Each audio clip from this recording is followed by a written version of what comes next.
Welcome to the Mike Fuller pregame coaches show. Coach, it's been a while, but you got your Grizzlies back at Mayo Thompson tonight to take on the Little Rock Catholic Rockets. Yeah, it's been a month, and it's very nice to be home. It's very nice to not have to load all your stuff up and drive to the Little Rock area and play. So we're excited. It's homecoming, and got a very big football game tonight against Little Rock Catholic.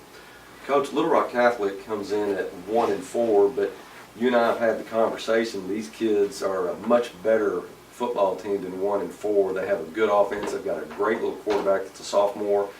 He's the guy you need to watch. They played Cabot, probably had that game won had they not turned the ball over in the red zone as much as they did. Yeah, they're scary. I mean, we've played them in the past, and it's always been a good football game, and you have to fight for everything you get. They're well coached. I mean, they do a really good job with their players. And they're offensively, they're huge up front. I mean, they got 2 or 3 guys that are 6'3" to 6'5", 280 to 300 pounds. The quarterback's good. The guy that's really good is the sophomore running back, number 1. He may be the best running back we've seen to this point this year. So defensively, we got to do a really good job of being where we're supposed to be. Again, we've done a good job tackling. We've got to continue that and get to the football. Defensively, they're not as big, but they do all the crazy stuff, looping and slanting and blitzing, and so that gives you problems. And we're getting better at picking that stuff up, so hopefully we can do a good job of that tonight. Well, Coach, you talk about the defense and doing some crazy things, and you've gone against some multiple formations, the last 2 or 3 weeks, and having to adapt that with a young offensive line, but your line is getting better.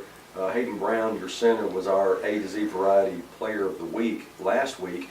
He's a senior coach, and hopefully he can help you get what you need out of that offensive line. Yeah, Hayden's a leader for us. He comes to work every day and demands that from our other kids. And he's one of those guys that doesn't say a whole lot, but just a leader by example. But hopefully you'd like for them to line up and those guys know where they're going to be, but that's not going to be the case. So we're getting better, but we still got a long ways to go.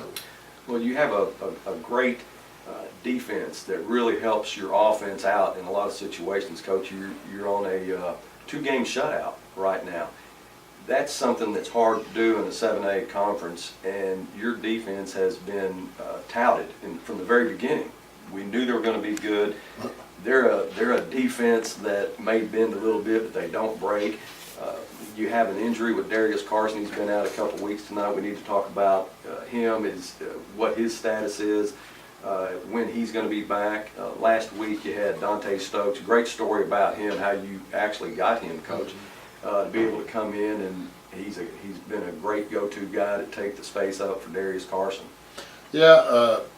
Hopefully all the stuff you just said about our defense will remain true tonight. They've played really well. I mean, they have, and so you want them to play with confidence. You want them to have a little bit of that swagger, I guess is what they call it. But at the same time, you don't want them to forget how they got there, and that's playing hard and doing what the coaches have coached them to do. So far, I don't see any signs of being different.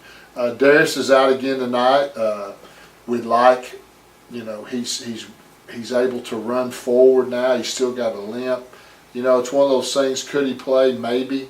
But do you take that chance where here in the next 2-3 weeks you're going to really have to have him? So he's working hard to get back. It's a bad ankle sprain. It's one of those high ankle sprains. It's hard to get well, but he's over there every day working, trying to get it. So he just can't cut on it yet. So we're just going to hold him out again, and then hopefully get him back next week. If not, for sure, hopefully by North Little Rock. Coach, injuries are always a thing that you dread, especially with a starter. How do you adapt to that? Well, you're able to bring Dante Stokes in. He did a great job. Tyreek Perry moved him around. Austin Anderson is another one we didn't talk about. Yeah, I mean, injuries are part of the game, and they can change a whole a season around in a heartbeat. You lose 1 or 2 guys, and it can definitely affect your team. So, those guys you just mentioned all have come in and done a good job. They're not Darius, or they'd be in there full time, but they've come in and Dante Stokes played just about every snap last week and really did a good job. Had a couple of mental mistakes, but that's going to happen. But proud of them, and that's really part of what I told them that we took out of last week's game is that we had guys on the field for the majority of the game. Dante, Tyreek Perry, Tyreek splits time at outside lineman. Robert Del Rio, Elijah Taboo, young guys that came in and played an entire football game, and really you couldn't tell a difference. So that will help us down the road if we get some of those injuries. Well, offense has not been where you've wanted it, because of the offensive line just learning, their duties. You've got some really good skilled players that have done a great job. Max Frazier's done a good job for you. Trey Norwood having a split time at cornerback and also come in and play some quarterback for you. He's done great as expected. Robert Wilkerson last week, Coach, he was on the field almost all night. Yeah, but I think he touched the ball twice and had 2 touchdowns. Yeah, he did a really good job. Robert's a very talented young man. He's very physical and he can run. We don't have a big back. He's our big back, and like you say, he had a 21-yard run and then about a 1-yard run. And what you didn't see is we put him in there to help us with some pass protection, and he really did a good job on that. So he played a bunch, and he'll play a bunch again tonight. But he's a good player. The scary thing about using him a whole lot on offense is we have 3 inside linebackers, and with 3 of them we're in good shape. But if something were to happen to one, we're down to just 2 that we feel that are ready to play on Fridays. Well, tonight is going to be one of those games that I know, Coach, that you expect to win. Everybody that knows Northside and everybody that knows Catholic expects Northside to win this game. But you and I have talked, some of the other coaches and I have talked. This is a scary game. This is not one that you can go in with that attitude. You can't just expect them to lay down. They're not going to do it. They can put points on the board. They have a very good football team. Like you say, they got a big offensive line, and these guys can move the ball. Yeah, it's definitely one that as coaches and I hope our players are not taken for granted. That we're not a good enough football team to go out there and say, oh, hey, we just got to show up. And that's what we've talked to our kids about every day. You have to prepare on Monday, Tuesday, Wednesday, Thursday. If you've done that, then hopefully it translates into Friday.